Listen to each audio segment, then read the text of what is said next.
Bonjour à tous. Sur cette nouvelle vidéo, je vais vous parler d'un livre que je viens de recevoir qui s'appelle donc Député sous influence, le vrai pouvoir des lobbies à l'Assemblée nationale.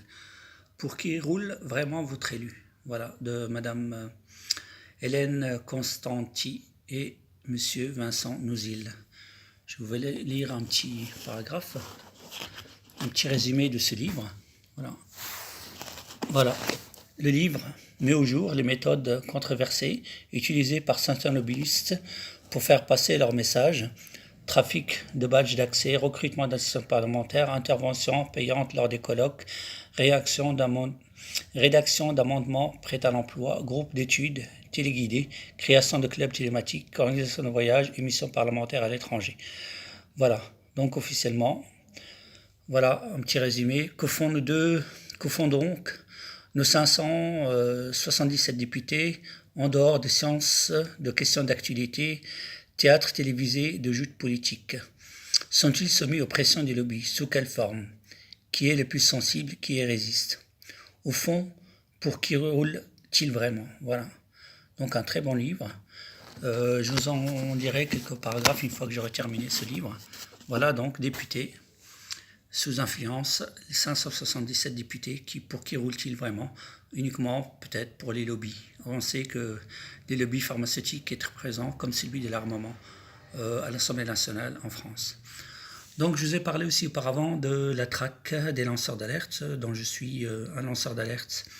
Je me considère comme un lanceur d'alerte sur la psychiatrie, dont je parle souvent sur YouTube à travers mes vidéos avec Team Psychiatre France.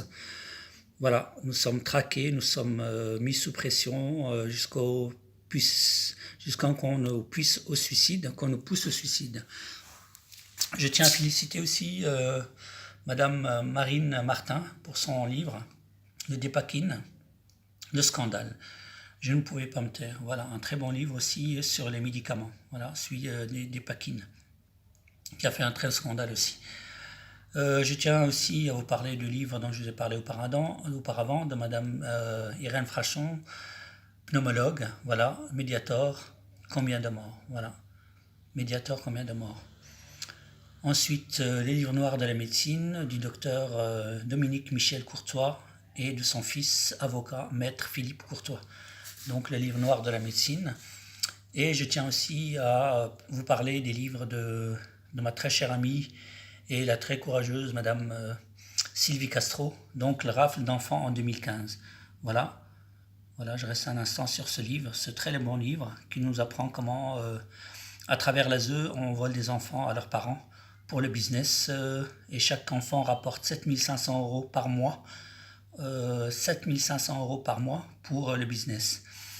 Et aussi son autre livre qui s'appelle donc de Madame Sylvie Castro, Espoir aux frontières de l'irréparable. Voilà ce qui se passe actuellement en France, et malheureusement on fait tout un foin avec le soi-disant foulard islamique, où nous sommes les boucs émissaires, nous sommes devenus les boucs émissaires de beaucoup de politiciens, beaucoup de certains magouilleurs qui n'ont que ça à foutre, excusez-moi du terme, qui n'ont rien à foutre que de parler du foulard, alors qu'il y a eu plus de 600 morts SDF cette année en France, en 2018-2019, et on parle très rarement de ce qui se passe à travers les suicides, 15 000 morts quand même dans l'année, en France, dus aux médicaments.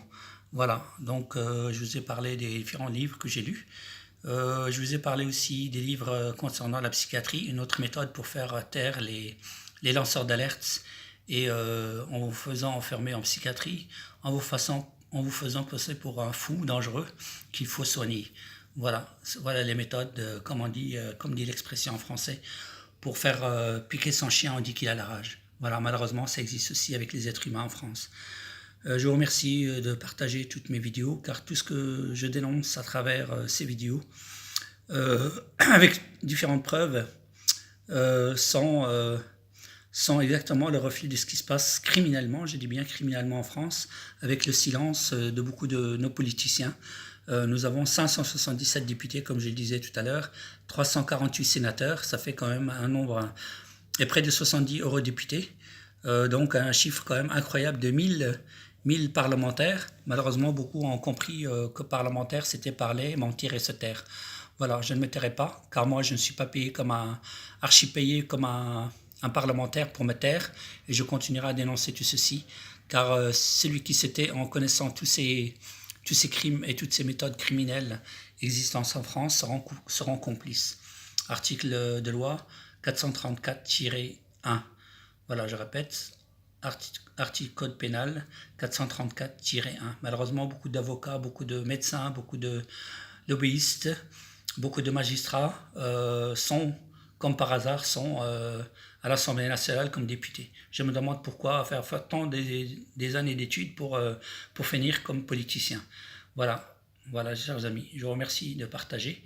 Et si vous voulez d'autres informations, vous pouvez me contacter sur mon mail abdenbiazizi@yahoo.fr. Je répète, abdenbiazizi@yahoo.fr pour toute information complémentaire. Je vous remercie, à très bientôt. Au revoir, bonne journée et très bonne semaine.